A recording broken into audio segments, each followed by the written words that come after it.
Hello there, Scorpio sign. Welcome to your monthly reading. So this reading is for the month of November for Scorpio, Sun, Moon, Rising, Venus. Scorpio, hindi lahat ng Scorpio maka-resonate sa reading na to. So text what resonates and leave the rest. Scorpio, if hindi kayo maka-resonate sa reading na to, please to check your other placements. Your Sun, your Moon, your Rising, your Venus sign, dahil pwedeng doon kayo maka-resonate at hindi dito. Scorpio, if hindi kayo yun na nga yun. Nasabi ko na ba? Sorry. Pwede din kasi na mag-umpisa dito papunta doon, or mag-umpisa doon papunta dito.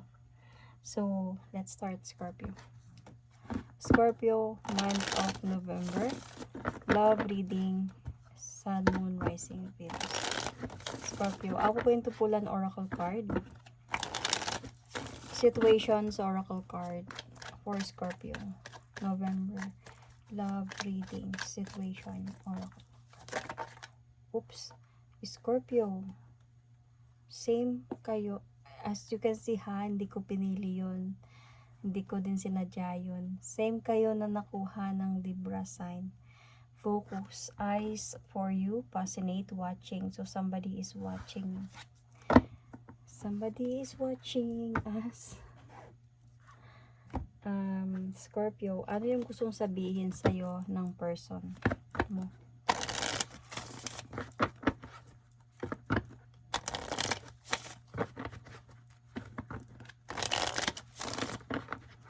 So, Scorpio, itong focus, eyes for you, fascinated, and watching you. Honestly, hindi lahat positive to. Kasi, through sa cards kasi, sa oracle card, sa kanyang design, sa kanyang art, is something darkness in a way. So, pwedeng obsessed sa'yo, Scorpio. Something. Let's see. I wish I had treated you better. So, might be ex to. Scorpio, may ex na nag-i-stalk sa'yo. So, definitely, sabi niya, I wish I had treated you better. Siguro nakikita niya, Scorpio, this time around, binago mo yung sarili mo, naging more sexy ka, more beautiful, and parang naisip niya siguro, ang ganda ulit ng ex ko. Parang gusto ko sanang balikan, sana I quit her better, or pwedeng may boyfriend ka ng iba and sobrang maganda yung trato sa'yo ng boyfriend mo, very healthy yung relationship nyo, at tinitignan ka niya, nakikita niya yung social media, and naiisip niya sana kaming dalawa yan. So, mga ganong mga bagay. So, tignan natin sa tarot cards, okay? Scorpio, Sun, Moon, Rising, Venus.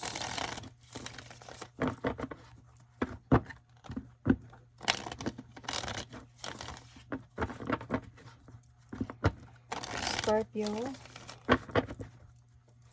Sun, Moon, Rising, Venus.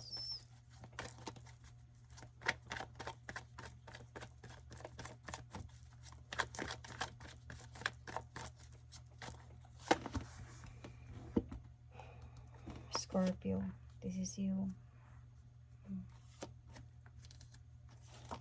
I think, Scorpio, alam mo, may idea ka, o ramdam mo na ini-stalk ka ng person na to.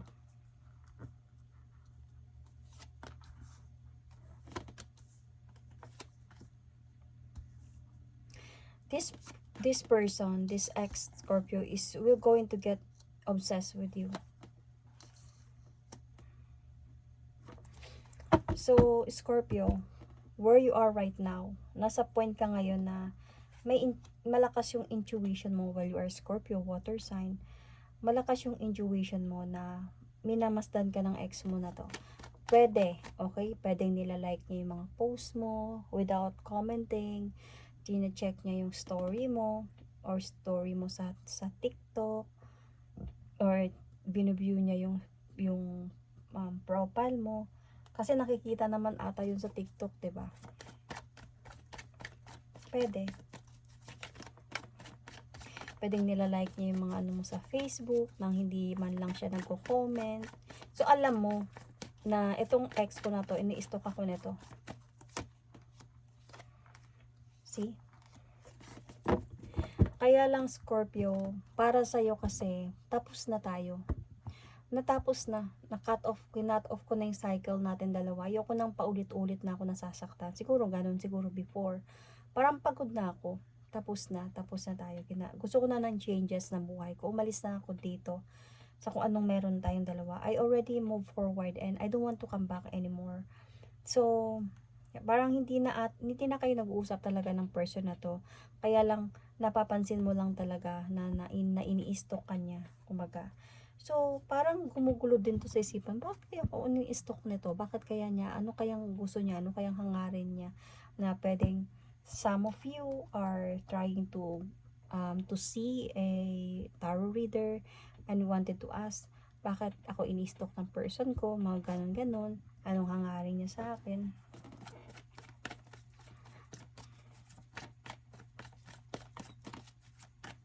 Person ko. Ex ko pala, sorry. So, yung potential challenge dito, mako-confuse ka sa kanya. Mako-confuse ka sa kanya. Bakit nilalike niya yung mga post ko, hindi naman din siya nag-i-inbox sa akin? Okay, so far, hindi ko pa din naman nakikita dito na may iba ka. Okay? Wala ako nakikita dito na may someone else ka na. Might be single ka pa din. Pero nagtataka ka lang, ito yung challenge mo. Ano yung dahilan niya? Naku-confuse ka sa nararamdaman mo dahil gusto mo malaman yung totoo. Ayaw mo din, syempre Scorpio, ayaw mo din ikaw yung mauna mag-message sa kanya. So inaantay mo yung message niya pero wala nangyayari. Parang more on stalking lang talaga ang ginagawa niya. So kasi as a point kasi na you want him to do some effort. Kung may decision siyang gustong gawin, sabihan niya ako. Parang ganun ba?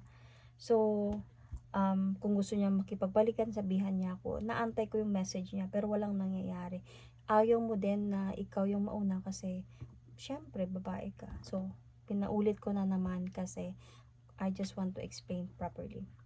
Anyway, saan ka ba dapat mag-focus on? So what to focus on, Scorpio? Let's see.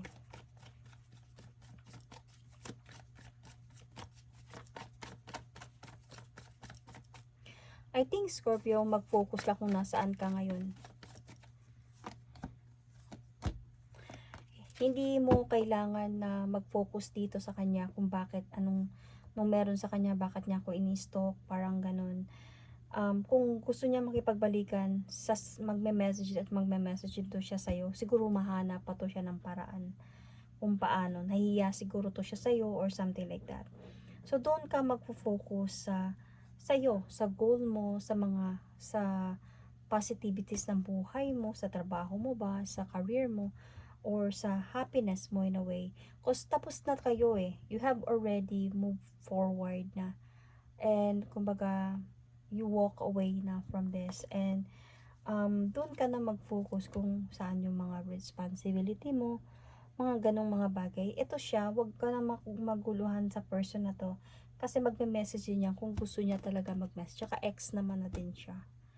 So, in the past kasi sa inyo, you are LDR pala. So, LDR pala kayo nito. So, more on stalking talaga to.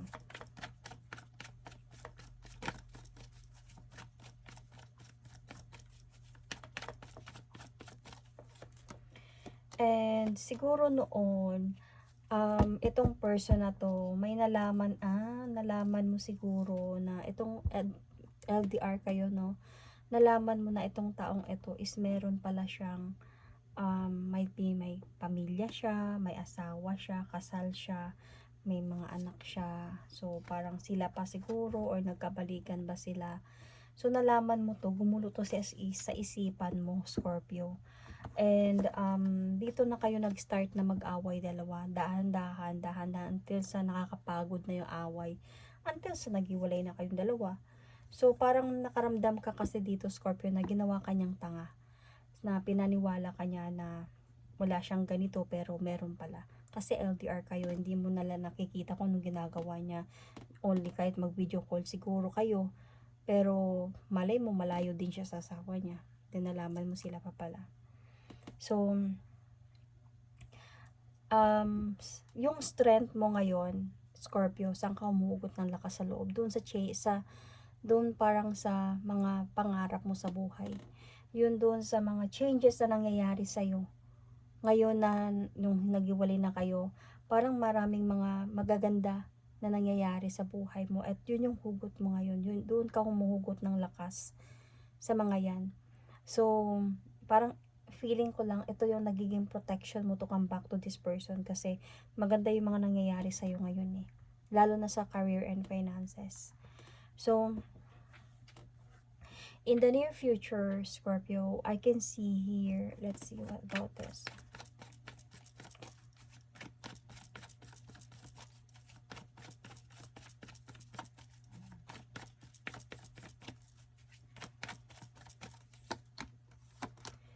I think, Scorpio, in the near future, makakahanap ka din ng someone new.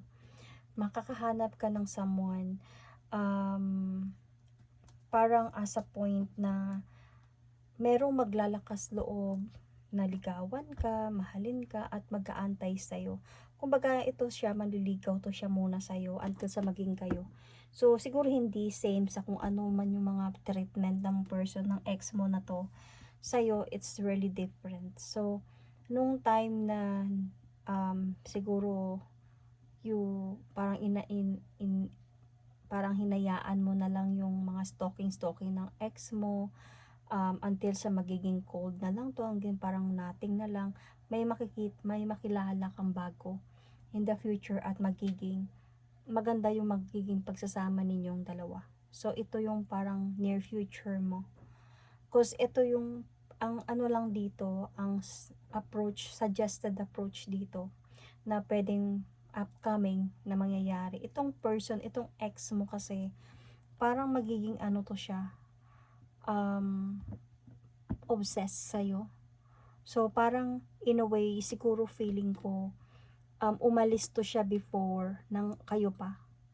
So, parang umalis to siya ng kayo pa, nang wala kayong closure dalawa. And then, ngayon na bumabalik na siya, parang feeling niya kayo pa din. So, ang magiging problem kasi dito, I just don't know if magkakaroon kayo ng communication. Pero parang magmimisulang, magseselos-selos to siya sa bago na dadating sa'yo. Kasi nga, hindi naman kayo naghiwalay eh.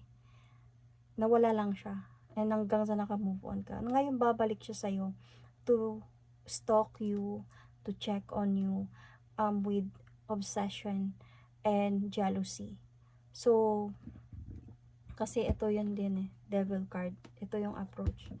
So, parang there's a lot of feeling like kukontrolin ka sa bago, feeling like magsiselos, feeling like mga ganong mga bagay. But then, what you need to know is, etong bago na dadating sa'yo is will going to love you.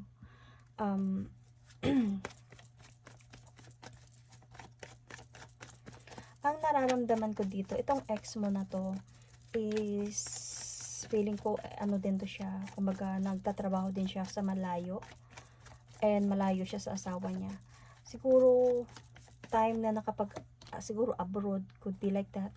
Kapag abroad siya ulit, kaya bumabalik siya sa'yo ulit, or tine-check ka niya kung available ka pa ba ulit, kaya ini-stalk ka niya kahit hindi naman kayo naghiwalay eh.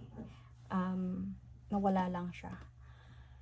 So, as a point na itong person na to, babalik to siya sa'yo para manligaw ulit. So, manligaw to siya sa'yo ulit, para ayusin yung mga dapat ayusin sa inyong dalawa, mag-move forward siya towards with you again. Pero, parang continue, kumbaga. Kasi feeling ko, itong person na to, ginos ka lang nito noon eh. So, to continue, parang ganun. But then, feeling ko on your part, hindi na. Ang nakikita ko sa'yo dito, your hope here, Scorpio, is for that new person na dadating sa'yo. Yung new person, parang gusto mo dun ka mag-focus on. Kaya nga sinasabi niya dito I wish I had treated you better. Kasi hindi mo na siya tatanggapin, Scorpio.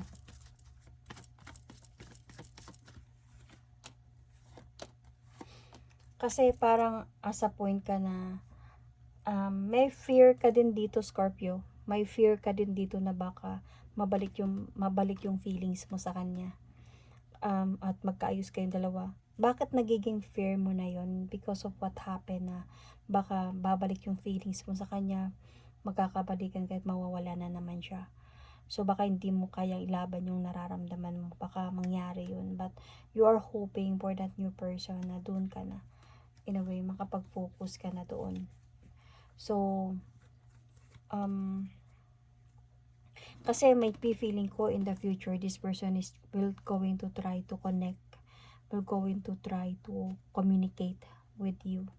So in the potential future here, magkakaroon kasi talaga kayo dito ng communication ng person na to.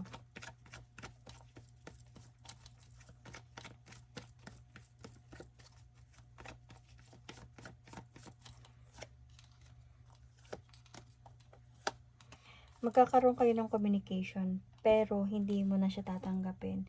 Kasi more on, yung magiging communication ninyo dito, Scorpio, is kumbaga confrontation, away. Yun yung nakikita ko. So, yung future, until sa point na aalis ka din dito. Ikaw mismo, Scorpio, ikaw mismo yung bibitaw dito. But ito lang din yung masasabi ko. May nakikita din ako ditong twist sa story na to. There is a possibility, Scorpio, na pwede, okay, kahit magkakaroon ka ng bago dito, Scorpio, pwede kasing magkabalikan din kayo nito. Pwedeng babalik ka sa kanya. Pwedeng ang mangyayari dito, Scorpio, you will be so innocent kung bakit siya nawala before. So, wala kang idea kung anong nangyari sa kanya. And sa pagbalik niya, magbibigay siya sa'yo ng mga alibis, mga ano ba tawag dito, explanation, na pwedeng maniniwala ka. So, kasi, ang sa totoo lang, kung bakit siya siguro nawala, may asawa kasi siya. Married siya. And, siguro kung hindi mo napapanood tong video na to, and might be, hindi mo alam to. Hindi mo malalaman to. So, babalik siya, there's a possibility magkakabalikan pa kayo nito. Parang ibabalik niya yung mga same. Kasi para sa kanya, hindi naman kayo naghiwalay eh. So, kaya nga nandito, I wish I had treated you better. But there is a possibility na after that, maghiwalay din kayo. Kung magkakaroon kayo ng communication, pero after that, mag-aaway din kayo. May mga disappointments pa din. Kasi, hindi ka na parang, hindi ka na inosente.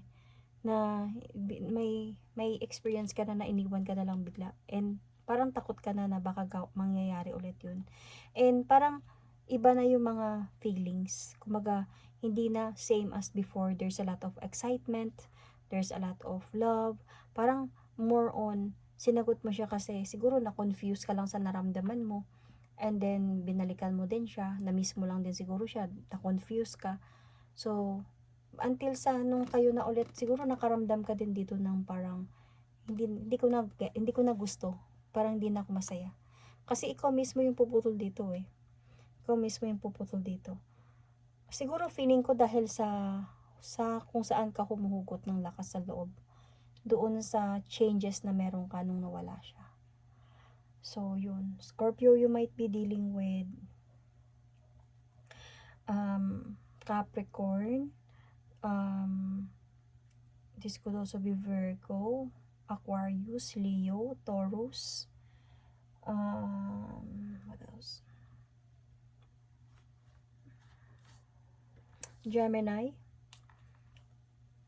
Pisces, Cancer,